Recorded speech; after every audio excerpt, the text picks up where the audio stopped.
दोस्तों आज की वीडियो शुरू करने से पहले नए वर्ष 2025 की आप सभी को और आपके परिवार को नए वर्ष की बहुत बहुत शुभकामनाएं। आप हमेशा हेल्थी रहे, वेल्थी रहे और दोस्तों हैप्पी रहे, ये सबसे ज्यादा इंपॉर्टेंट है। तो चलिए आज की वीडियो दोस्तों शुरू करते हैं। आज की वीडियो में आपने थंबनेल और टाइटल के ऊपर जैसे कि लिखा हुआ देखा है कि 0% risk on your principal amount. आपका जो प्रिंसिपल अमाउंट है इसके ऊपर कोई भी रिस्क नहीं है। अगर मैं मार्केट के अंदर आज 5 लाख रुपए लेकर के आ रहा हूं या 10 लाख रुपए लेकर के आ रहा हूं ट्रेड करने के लिए, तो मेरे प्रिंसिपल अमाउंट बिल्कुल सेफ रहेगा। इस प्रिंसिपल अमाउंट में से 1 रुपया भी माइनस नहीं होगा। सबसे ज्यादा इंपॉर्टेंट बात दोस्तों ये है आज की वीडियो की। दूसरा, जब हम अपने रिस्क को कम करते हैं ऑब्वियसली रिटर्न थोड़े से कम हो जाएंगे, लेकिन फिर भी आपका प्रिंसिपल अमाउंट पूरी तरीके से सेफ है। तो जिनको मार्केट से डर लगता है उनके लिए स्ट्रैटेजी है, मैं आपके साथ शेयर कर रहा हूं। कुछ इसी तरीके का मेथड मैंने लास्ट वाली वीडियो के अंदर भी इंट्रोड्यूस करा था। आज की वीडियो के अंदर थोड़ा सा चेंज करेंगे मेथड को। तो चलिए शुरू करते हैं और जानते हैं कि कैसे हम मार्केट के अंदर स्विंग ट्रेड या फिर SIP दोनों कर सकते हैं, प्लस आपका प्रिंसिपल अमाउंट पे 0 रिस्क है। तो शुरू करते हैं और जानते हैं दोस्तों कैसे होगा ये।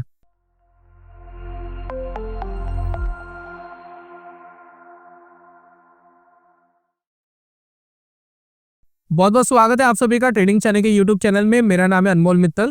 सबसे पहले दोस्तों ये लास्ट वाली वीडियो के अंदर भी ये अकाउंट मैंने आपके साथ शेयर करा था, आज मैं दोबारा शेयर कर रहा हूँ क्योंकि थोड़ा सा हम सिस्टमैटिक इन्वेस्टमेंट प्लान के बारे में तो जाना था, हमने SIP के बारे में जाना था लास्ट वाली वीडियो में, लेकिन बहुत सारे कमेंट्स मेरे पास आए थे सर स्विंग ट्रेड करे तो करे कैसे। तो थोड़ा सा मैं आइडिया दूंगा स्विंग ट्रेड का आज की वीडियो में और SIP का भी एक कंपेरिजन करेंगे। दूसरा, लास्ट वाली वीडियो में कुछ ऐसे क्वेश्चन थे, आज भी काफी लोग मिसगाइडेड है, प्रॉपर्ली इस मेथड को कैसे यूज करना है उसको लेकर के उनको क्लैरिटी नहीं है। तो वो दोस्तों मैं क्लैरिटी दूंगा इस वीडियो के अंदर। फर्स्ट ऑफ ऑल दोस्तों इसमें आप एक होल्डिंग दिखाई दे रही है, लास्ट वाली वीडियो के अंदर भी मैंने दिखाया था कि ये लिक्विड बीस मैंने बाय करा हुआ है। अब बेसिकली लिक्विड बीस होता क्या है? लिक्विड बीस एक ETF है, लेकिन ये क्या है? एक लिक्विड ETF है। लिक्विड ETF का क्या मतलब है? इसको बाजार के उठा पटक से कोई मतलब नहीं है, यह आपको एक फिक्स्ड इंटरेस्ट देता है। अब अगर आप देखेंगे इसको मैंने अप्रैल मंथ में खरीदा था 2024 में और लगभग 9 मंथ हो गए हैं, ठीक है, और 12 मंथ होने में अभी 3 मंथ्स बचे हैं। तो 9 महीने के अंदर लास्ट 9 मंथ्स के अंदर मुझे इतना % इंटरेस्ट इसने दे दिया है। इसकी कमाल की बात यह है कि ये हर हफ्ते इंटरेस्ट देता है। हर हफ्ते आपने जितनी भी यूनिट खरीदी, अब यहाँ पर देखिए यूनिट देखना, 1000 यूनिट मैंने यहाँ पर क्या करी थी, खरीदी लिक्विड बीस की, जो लगभग 10 लाख रुपए की आई। अब 10 लाख रुपए की जो यूनिट मेरे पास आई है, मैंने क्या करा, इसको प्लेज कर दिया और मैंने ब्रोकर को गिरवी रख दिया, जी ये मेरे वो है, ये आप गिरवी रख लो और इससे मुझे एक फंड दे दो ट्रेडिंग करने के लिए। लेकिन बहुत सारे हमारे व्यूअर्स ऐसे हैं जो मार्केट में ट्रेडिंग नहीं करना चाहते, वो ऑप्शन ट्रेड नहीं करना चाहते, वो कंफर्टेबल नहीं है या उनको डर लगता है। मैं कोर्स भी लेकर के आ रहा हूँ, आपको सिखाएंगे भी इसके बारे में। लेकिन जिनको डर लगता है उनको प्लेज करने की जरूरत नहीं है। आपने लिक्विड बीस खरीद लिया या बैंक के अंदर आपने FD करा ली या फिर कहीं भी आपने एक ऐसी जगह अपना पैसा लगा लिया जहां पर आपको एक फिक्स्ड इंटरेस्ट मिल रहा है। तो बैंक की FD में 6-7% मिल जाता है। कोई बैंक ऐसा है शायद आपको 8% दे दे, या आपके घर में कोई सीनियर सिटीजन है, आप उनके नाम से अगर FD कराते हैं तो शायद आपको 8% के आसपास भी इंटरेस्ट रेट मिल जाए, ठीक है। तो एज्यूम कर लेते हैं कि हमें 6, 7 या 8% का इंटरेस्ट मिल रहा है, ये प्लेजिंग वगैरह छोड़ दो, ठीक है। तो हम क्या कर रहे हैं, जितना भी हमारे पास एक फंड है वो सीधा हमने एक लिक्विड एसेट में लगा दिया जहां से हमें सिक्योर्ड एक इंटरेस्ट मिल रहा है, ठीक है। तो लिक्विड केस के बीच में तो हम मल्टीपल चीजें कर रहे हैं। लास्ट वाली वीडियो में मैंने बताया था, आप जाकर के देख सकते हैं कि ऑप्शन सेलिंग, ट्रेडिंग, SIP और प्लस ये बहुत सारा कॉम्बिनेशन मैंने आपके साथ शेयर करा था। लेकिन जो ट्रेडिंग नहीं करना चाहता वो इंटरेस्ट के पैसे उसको मिल रहे हैं। तो 9 महीने में लास्ट मुझे लगभग 40,000 रुपए के आसपास का इंटरेस्ट यहाँ पर दिखाई दे रहा है जो मुझे मिला है, ठीक है। और मैं एज्यूम कर रहा हूँ कि ये इंटरेस्ट मेरे को 55,000 या 60,000 रुपए के आसपास मिल सकता है, ठीक है। तो मैं ये कह रहा हूं कि आपको अगर 5,000 रुपए हर महीने मिल रहा है 10 लाख रुपए इन्वेस्ट करके, अगर किसी की कैपिटल 5 लाख होती तो उसको 2,500 रुपए क्या मिलता, लगभग इंटरेस्ट मिल जाता हर महीने।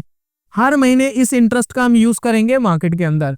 या फिर किसी के पास मान लेते हैं कि 1 लाख रुपए ही होता, तो 1 लाख में भी आपको 500 रुपीज क्या मिलता, 500 रुपीज का इंटरेस्ट मिलता और हर महीने मिलता। तो कैपिटल आपका कितना भी हो सकता है, 1 लाख हो सकता है, 2 लाख हो सकता है, 10 लाख हो सकता है। मैं 5 अकाउंट मैनेज कर रहा हूँ, उसमें से एक अकाउंट ये है और 2 अकाउंट में तो बिल्कुल मैंने सेम काम करा हुआ है, लिक्विड बीज खरीद के उसको प्लेज करा हुआ है। ठीक है, तो यहाँ पर हम क्या कर रहे हैं कि आपने अपना पैसा किसी लिक्विड एसेट में लगाया, उससे जो मेरे पास इंटरेस्ट आ रहा है, उस इंटरेस्ट को दोस्तों मैं मार्केट के अंदर यूज करूंगा। अब यूज करने के बहुत सारे तरीके हैं। पहला तरीका बता रहा हूं, सिंपल SIP।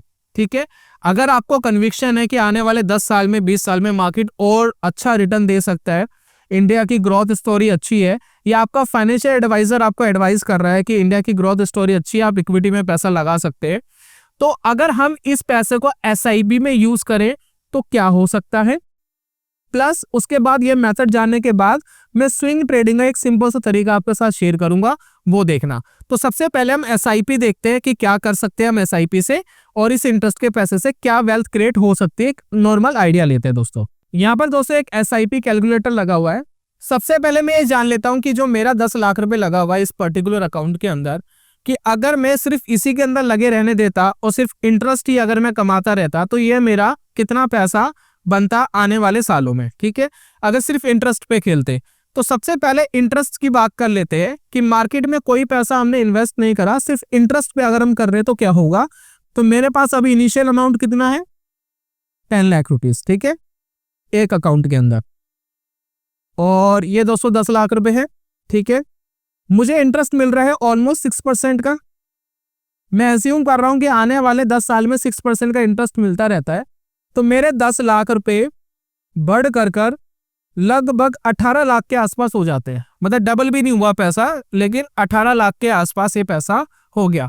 मैं मान सकता हूं कि 10 साल में ये पैसा डबल हो गया। ठीक है, 10 लाख के 20 लाख हो गए। और अगर यही पैसा मैं 20 साल के लिए छोड़ देता तो कितना पैसा बनता, ये पैसा लगभग 32 लाख दिख रहा है, लेकिन मैं अज्यूम कर रहा हूं कि चलिए 40 लाख हो गए। ठीक है, 10 लाख रुपए 20 साल में कितने हो गए, 4 गुना हो गए, 10 लाख का 40 लाख रुपए बन गया। ठीक है, तो अगर मैं सिर्फ बैंक का इंटरेस्ट कमाते रहूं या लिक्विड बीज का इंटरेस्ट कमाते रहूं, किसी भी लिक्विड एसेट का इंटरेस्ट कमाते रहूं, तो मेरा पैसा 20 साल में लगभग 4 गुना हो जाता है ना। 10 लाख का 40 लाख मुझे मिल जाएगा। ठीक है, तो ये होगी नॉर्मल वाली बात। लेकिन हमने क्या करा, थोड़ी सी स्मार्टनेस करी। काफी लोग कहते हैं ना कि भाई मेरा पैसा जीरो नहीं होना चाहिए, मार्केट के अंदर रिटर्न आए चाहे ना आए वो अलग बात है, काफी लोग कहते हैं इस बात को। तो अब हम क्या कर रहे हैं कि हमने 10 लाख रुपए लगा दिए इंटरेस्ट में, हमें इंटरेस्ट मिल रहा है। अब एज्यूम कर रहे हैं कि हमें 5,000 रुपए हर महीना मिल रहा है, 6% के रेट ऑफ इंटरेस्ट से मान लेते हैं हमें 5,000 रुपए हर महीना मिलता है। ठीक है, अब ये कैपिटल आपकी कम भी हो सकती है, 1 लाख भी हो सकती है। अगर 1 लाख आपकी कैपिटल है तो 500 रुपए मिल रहा है। ठीक है, चलिए अब मुझे मिल रहा है 5,000 रुपए हर महीना। मैंने क्या करा, सिंपली एक SIP कर दी, और मैं मार्केट के अंदर एक ऐसे फंड के अंदर इन्वेस्ट कर रहा हूं जो थोड़ा सा हाईली रिस्की है। मैं एज्यूम कर रहा हूं, मैं आपको एडवाइस नहीं कर रहा, मैं एज्यूम कर रहा हूं कि हाईली रिस्की है। हाईली रिस्की मैंने क्यों चुना, क्योंकि मैं मार्केट में रिवॉर्ड थोड़ा सा ज्यादा चाहता हूं, है ना। क्योंकि मैंने अपना प्रिंसिपल अमाउंट सेव कर लिया, भाई मेरे 10 लाख में से 1 रुपया भी माइनस नहीं होगा, जो इंटरेस्ट के पैसे हैं वही मार्केट में लगा रहे हैं। तो मैं चाहता हूं कि भाई मुझे जो रिटर्न है ना मार्केट के अंदर, अगर मार्केट परफॉर्म करती है तो मुझे थोड़ा सा ज्यादा चाहिए। तो मैं एज्यूम कर रहा हूं कि मैं ऐसा फंड चुनूं जो मुझे 18-20% का रिटर्न दे जाए। तो मैंने यहाँ एज्यूम करा कि मैं हाईली रिस्की फंड के अंदर किसी फंड में पैसे लगाता हूँ। आप अपने फाइनेंशियल एडवाइजर से पूछ सकते हैं, जी बिजनेस के अंदर आपको बहुत सारी एडवाइस आती है इन्वेस्टमेंट की, किसी इंडेक्स में पैसा लगाने की या म्यूचुअल फंड में पैसा लगाने की आपको एडवाइस मिल सकती है। तो सेबी रजिस्टर्ड एडवाइजर से आप एडवाइस ले सकते हैं फ्री में। जी बिजनेस, CNBC आवाज, बहुत सारे न्यूज चैनल है, वहां पर आपको एडवाइस मिल जाती है और फ्री में मिल जाती है, तो आप वहां से ले सकते हैं।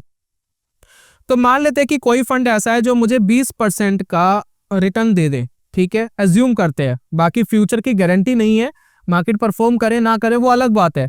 लेकिन मैंने एज्यूम कर लिया कि 20% अगर मुझे मिलता है, 5,000 रुपये हर महीना में लगाऊंगा जो इंटरेस्ट का मेरे पास आ रहा है, तो आफ्टर 10 ईयर्स मेरे पास क्या वेल्थ क्रिएट होगी। आफ्टर 10 ईयर्स मेरा ये SIP अमाउंट 6 लाख मैंने इन्वेस्ट करा, और ये SIP अमाउंट बढ़ कर लगभग हो जाता है 19 लाख, प्लस 10 लाख रुपए मेरे पास रखा हुआ है प्रिंसिपल।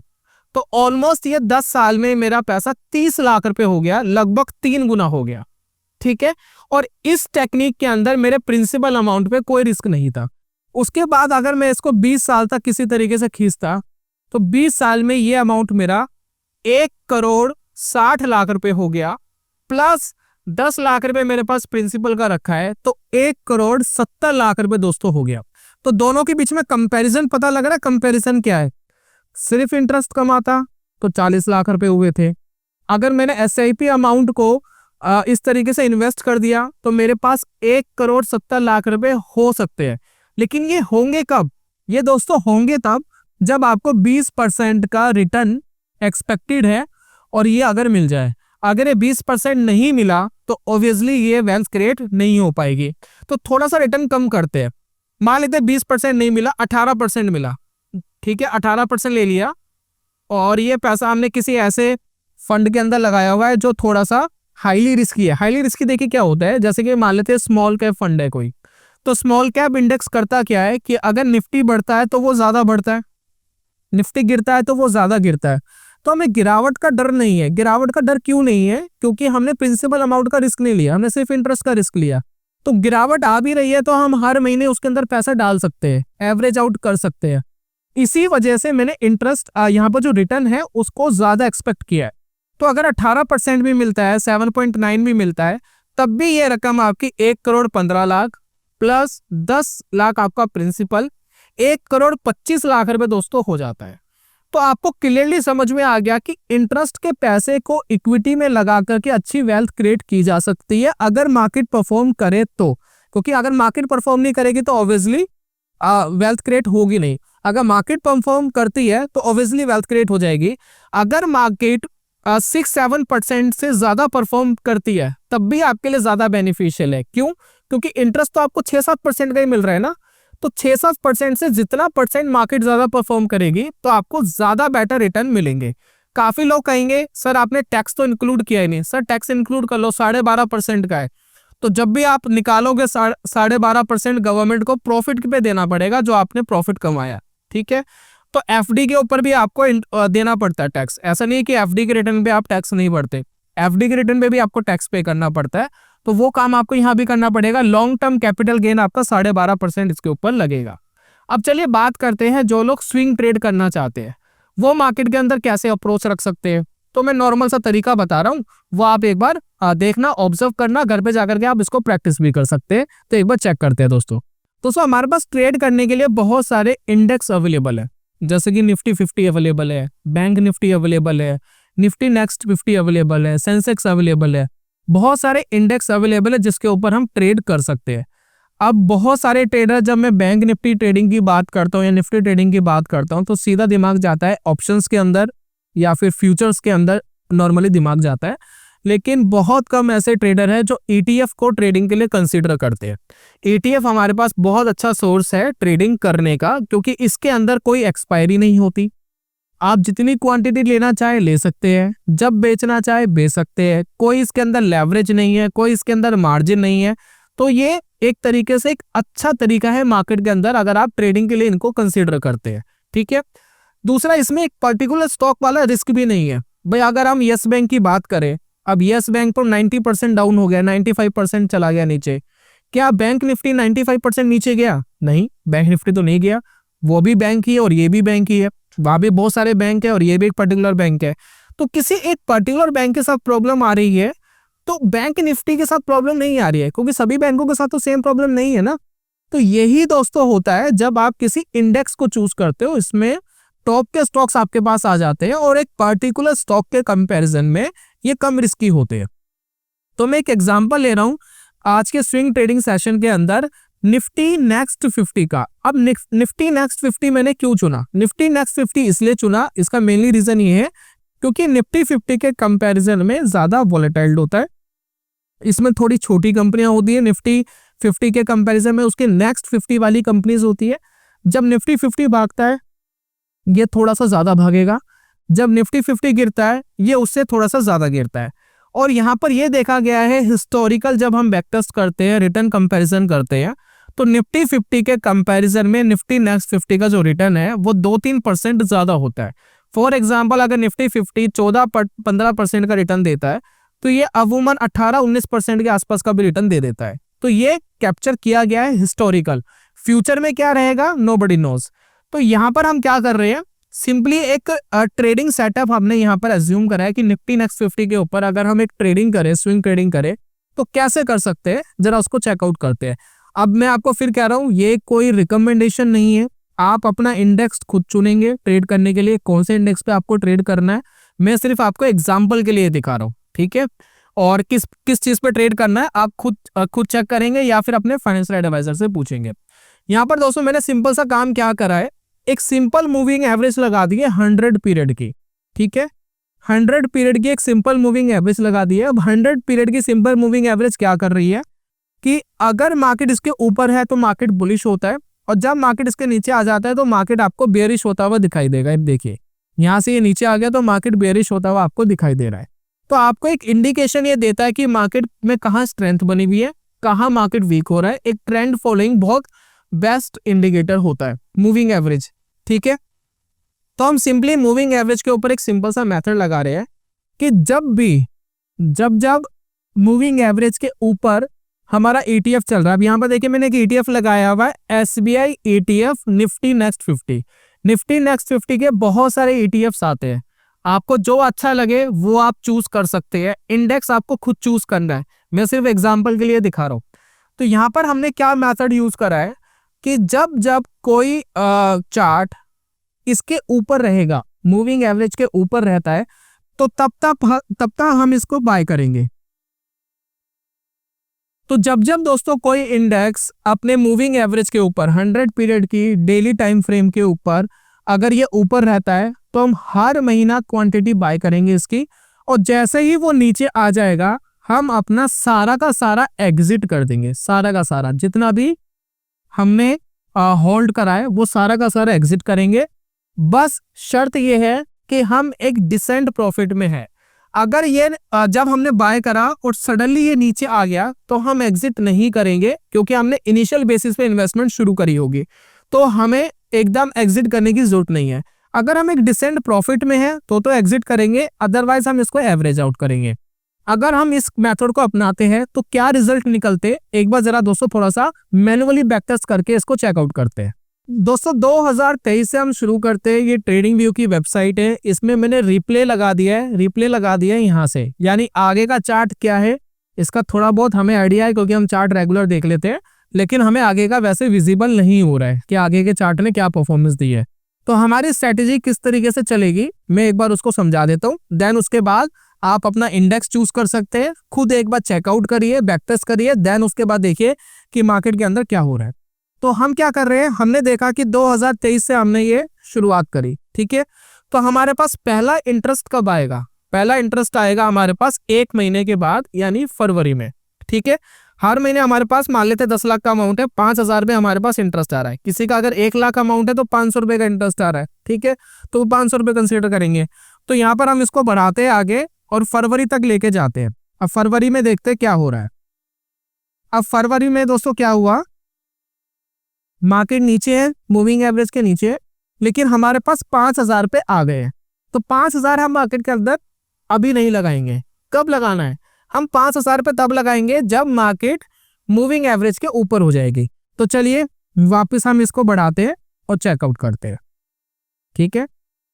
मार्केट नीचे आ गया, अब देखिए मार्च आ गया, अब हमारे पास 10,000 रुपये इकट्ठे हो गए हैं। अभी तो 10,000 रुपये इकट्ठे हो गए, ये कब लगाएंगे, ये सारे पैसे हम तब लगाएंगे जब मूविंग एवरेज के ऊपर जाएगा। चलिए और इसको आगे बढ़ाते हैं। अब दोस्तों अप्रैल भी आ गया, अब हमारे पास 15,000 रुपये इकट्ठे हो चुके हैं। 15,000 कब लगाएंगे, जब मूविंग एवरेज के ऊपर आएगा, ठीक है। हम अपने पैसे, अपना इंटरेस्ट हम इकट्ठा करते जा रहे हैं, प्लस करते जा रहे हैं। अभी देखिए हम मई मंथ में आ गए। अब मई मंथ में हमारे पास 20,000 रुपीज का सरप्लस इकट्ठा हो चुका है और मूविंग एवरेज के ऊपर एक क्लोजिंग आ गई है। अब ये मेरे लिए एक राइट टाइम है, मैं अपने 20,000 रुपये किसके अंदर इन्वेस्ट कर दूं, क्योंकि यहां से अब पॉसिबिलिटी है शायद मार्केट अपना ट्रेंड रिवर्स करेगा, लेकिन जरूरी नहीं है, पॉसिबिलिटी है। तो हम क्या कर रहे हैं, सबसे पहले कैलकुलेटर ओपन करते हैं और हम ये देखते हैं कि कितनी क्वांटिटी हम बाय कर सकते हैं। तो एक कैलकुलेटर पर हम आए, अभी ये चल रहा है लगभग 420 रुपीज़ का, तो हमारे पास रखा है अभी 20,000 रुपये का इंटरेस्ट। तो डिवाइडेड बाई 420, 47 दोस्तों क्वांटिटी हम मार्केट के अंदर बाय कर सकते हैं। ठीक है, तो इसको हम हटाते हैं और 47 क्वांटिटी हम बाय कर लेते हैं।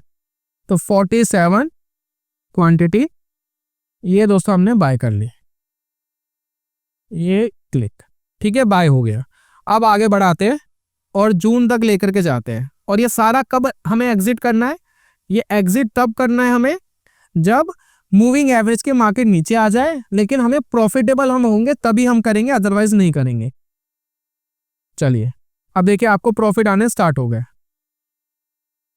अब दोस्तों हम आ रहे हैं जून मंथ में आ गए। ठीक है, अब जून मंथ में मार्केट मूविंग एवरेज के ऊपर चल रही है। अगर मार्केट मूविंग एवरेज के ऊपर चल रही है तो हमारा जो नया इंटरेस्ट का पैसा आया है वो हम और इसके अंदर लगा देंगे। जब जब मार्केट बुलिश रहेगी तब तक हम इसके अंदर इन्वेस्ट करते रहेंगे। तो हम क्या कर रहे हैं, वापस हम इन्वेस्ट कर रहे हैं। अभी देखिए कितने रुपीस का चल रहा है, ये 443 रुपीस का चल रहा है। तो कैलकुलेट कर लेते हैं कि कितनी क्वांटिटी हम बाय कर सकते हैं। तो यहाँ पर देखिए हमारे पास 5,000 रुपये आ गए, डिवाइडेड बाई 443। अब हमारे पास 11 क्वांटिटी का हमारे पास सरप्लस है, तो 11 क्वांटिटी हम इसकी और बाय कर लेते हैं क्योंकि मार्केट बुलिश भी है। तो हमने यहाँ पर देखिए बाय कर लिया 11 क्वांटिटी, ये देखिए। अब हमारे पास टोटल 58 क्वांटिटी हो गई है और 1100 रुपये के आसपास का प्रॉफिट हमें ऑलरेडी आ रहा है। अब इसको हम बढ़ाते हैं और जुलाई मंथ तक लेकर के जाते हैं। ठीक है, देखिए जुलाई मंथ पर हम आ गए। अब हमारे पास इंटरेस्ट का नया पैसा आ गया है, वापस री इन्वेस्ट करते हैं। मार्केट चल रहा है 458 रुपीज़ के आसपास। ठीक है, तो देखते हैं कितनी क्वांटिटी हम ले सकते हैं।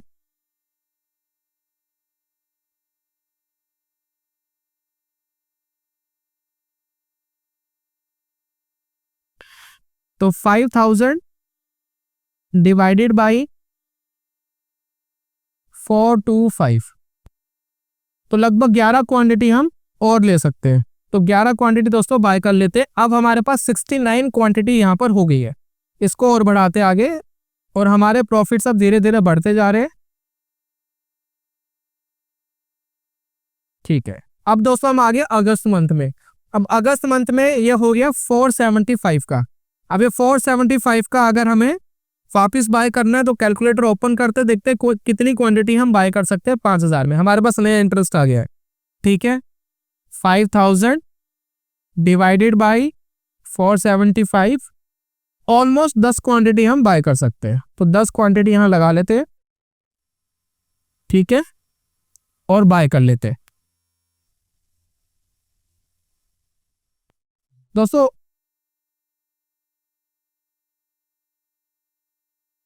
हमारे पास होगी 79 क्वांटिटी। मैंने गलती से 2 बार बाय पे क्लिक कर दिया था तो वो 10 क्वांटिटी का प्रॉफिट यहाँ पर शो कर रहा है, लेकिन कोई प्रॉब्लम नहीं है, सब कुछ सेम चल रहा है। 79 क्वांटिटीज हमारे पास हो चुकी है। ठीक है, प्रॉफिट आप 3100 करिए क्योंकि 2600 ये है, 500 इसलिए बुकिंग पे दिखा दिया है। तो इसको हम आगे बढ़ाते हैं। ठीक है, चलिए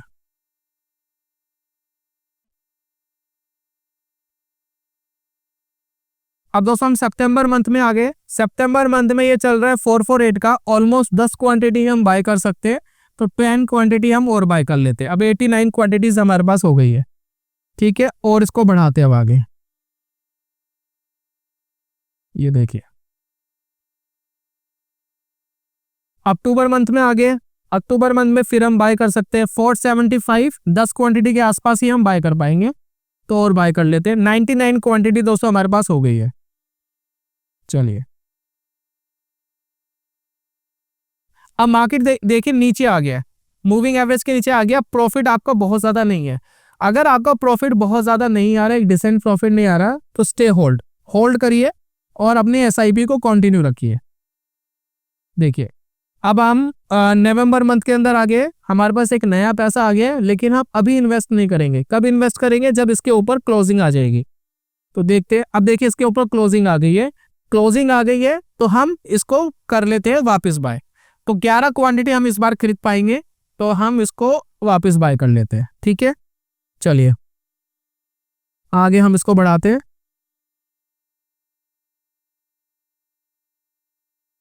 अब दोस्तों दिसंबर मंथ में आ गए हैं, प्रॉफिट डिसेंड आ रहे हैं, लेकिन अब हमारे पास नई क्वांटिटी हम बाय कर सकते हैं। तो अब यहाँ पर दोस्तों 9 क्वांटिटी हम बाय कर पाएंगे, क्योंकि मार्केट काफ़ी ऊपर चला गया है। तो 9 क्वांटिटी हम यहाँ लगा लेते हैं। हमारे पास 119 क्वांटिटी इकट्ठी हो चुकी है। और ये देखिए अब मार्केट बहुत स्टॉक बुलिश है।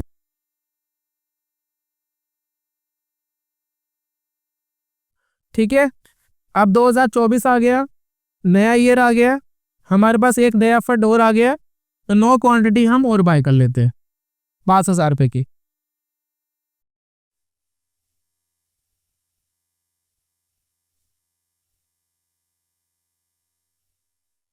ठीक है, फैब आ गया, फैब के अंदर फिर 5,000 रुपीज़।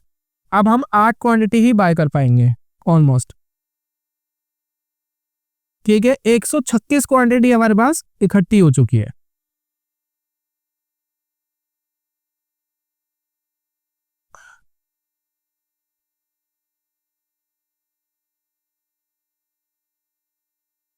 मार्च आ गया दोस्तों, फिर हम मार्केट के अंदर बाय कर सकते हैं अनदर क्वांटिटी। तो मेरे हिसाब से इस बार हम 7 ही क्वांटिटी बाय कर सकते हैं 5,000 में। 143 क्वांटिटी हमारे पास इकट्ठी हो चुकी है।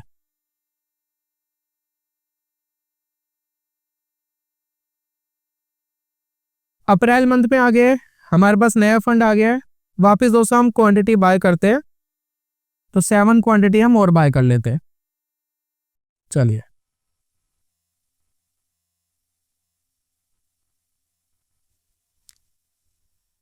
मई मंथ आ गया दोस्तों। मई मंथ के अंदर मार्केट पहुंच गई है लगभग 700 के अप्रोक्स। तो 700 के हिसाब से ऑलमोस्ट हम 6 क्वांटिटी हम और खरीद सकते हैं। अच्छा, इसने 7 खरीद लिए, कोई बात नहीं।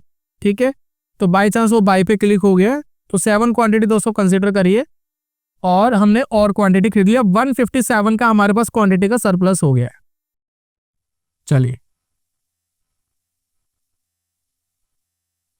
अब यहाँ पर दोस्तों जून मंथ आ गया है, वापस हम क्वांटिटी बाय कर सकते हैं। नया इंटरेस्ट आ गया, तो 6 क्वांटिटी हम लगा रहे हैं यहाँ पर, 6 क्वांटिटी ही बाय कर पाएंगे।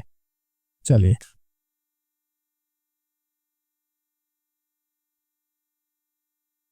जुलाई मंथ आ गया है, जुलाई मंथ में वापस हम 6 क्वांटिटी और ऐड कर लेते हैं।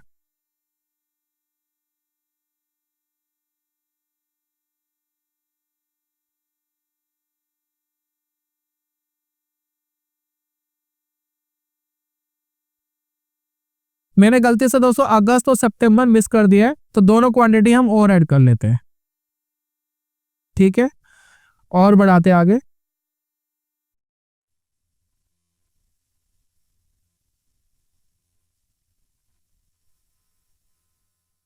अक्टूबर मंथ आ गया, तो 6 क्वांटिटी और बाय करते हैं।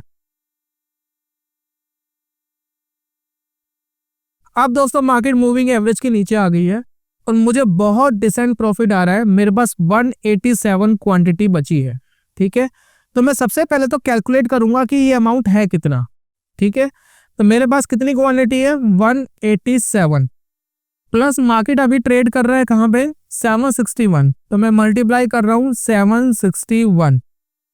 तो मेरे पास दोस्तों 1,42,000 रुपीज का सरप्लस इकट्ठा हो चुका है, और मेरा प्रिंसिपल अमाउंट जो है वो अलग का अलग रखा हुआ है। और इस 1,42,000 रुपीज में से 41,000 रुपीज तो मेरे प्रॉफिट का है, राइट। तो यहाँ पे सिर्फ 1 लाख का इंटरेस्ट था जो मैंने इन्वेस्ट करा, उस 1 लाख के इंटरेस्ट में मैं 40% का रिटर्न कमा चुका हूँ, 41% का रिटर्न कमा चुका हूँ। अब इनिशियल बेसिस पे हो सकता है ये आपको बहुत नॉमिनल सा लग रहा हो, बहुत छोटा सा लग रहा हो, लेकिन ये जो पैसा इकट्ठा हो गया है, अब ये पैसा जब आपका ट्रेडिंग के अंदर लगेगा तो ऑब्वियसली आपको फिर एकदम रिजल्ट मिलेंगे। अब मान लेते हैं कि आपने 1.5 लाख रुपए लगाए, दोबारा अगर आपको कोई सिग्नल मिलता है और मार्केट इनिशियल बेसिस पे 5-10% भाग जाती है, तो 10-15 हजार तो आपको इनिशियल पे ही मिल जाएंगे, है ना। तो यहाँ पर शुरुआत में हमने बहुत छोटा कैपिटल लगाया था, इसलिए आपको थोड़ा कम लग रहा होगा, लेकिन बाद में ये बहुत बड़ा सरप्लस बन सकता है। अब ये देखिए 140 जो है हमारा, ये हमारा कैपिटल है। तो हम क्या कर रहे हैं, अब सारी क्वांटिटी हम अपनी एग्जिट कर देते हैं। अब हमारे पास ये रिटर्न आ गया लगभग 42,000 रुपीज का। अब ये देखिए मार्केट परफॉर्म कर रहा है, अब नीचे आ गया मार्केट। अब ये वापस जितना भी मेरे पास फंड इकट्ठा है 142 है ना, 1,42,000, 1,42,000 प्लस हर महीने, अभी देखिए नवंबर मंथ का इंटरेस्ट आया होगा, पर नवंबर मंथ का 5,000 पे और ऐड कर लो, अभी कितना हो गया 1,47,000 हो गया। अब ये 1,47,000 में कब इन्वेस्ट करूंगा, जब मार्केट इसके ऊपर जाएगा। अगर मार्केट इसके ऊपर नहीं जा रहा और नीचे आ रहा है तो उसको नीचे आने दो, उसमें दिसंबर मंथ का इंटरेस्ट ऐड कर लो, फिर उसके बाद जनवरी का, फेब का, फिर सारे ऐड करते जाओ और पूरा का पूरा इकट्ठा ब्याज हम तब लगा देंगे जब ये मूविंग एवरेज के ऊपर मार्केट जाएगा। तो यहाँ पर हम इसको बढ़ा रहे हैं, देखते हैं कब मार्केट जा रहा है। अब देखिए 5,000 का इंटरेस्ट मेरे पास दिसंबर का और आ गया, मेरे पास कैपिटल हो गई है 1,52,000 और हम इसको आगे बढ़ाते हैं। ठीक है, अब मार्केट यहाँ पर चला गया ऊपर। अब ये वो वाला पॉइंट है जहां पर मैं अपने सारे के सारे पैसे 1,52,000 वापस री इन्वेस्ट कर दूंगा। अगर मार्केट इनिशियल बेसिस पे ही नीचे आ गई तो ऑब्वियसली मुझे लॉस दिखाई देगा, लेकिन मैं अपना लॉस बुक नहीं कर रहा, मैं स्टे इन्वेस्टेड हूं, मैं एक तरीके से स्विंग ट्रेडिंग कम इन्वेस्टमेंट कर रहा हूं और मैं हर महीने इसके अंदर SIP करता रहूंगा जब तक मार्केट ऊपर नहीं जाता। ठीक है, और जैसे ही डिसेंट प्रॉफिट आएगा उसके बाद नीचे आएगा तो बुक कर लेंगे। ठीक है, लेकिन ऐसे बुक नहीं करेंगे। तो ये जो दोस्तों तरीका है, ये बेसिकली आपके प्रिंसिपल अमाउंट पे तो जीरो रिस्क है, लेकिन आपके जो इंटरेस्ट का अमाउंट है उस पे पूरा का पूरा रिस्क है। प्लस ये बुलिश बायस स्ट्रेटजी है। बुलिश बायस का मतलब क्या होता है, बुलिश बायस का ये मतलब होता है कि अगर मार्केट परफॉर्म करेगी तो रिटर्न मिलेगा, अगर मार्केट परफॉर्म नहीं करेगी तो रिटर्न नहीं मिलेगा।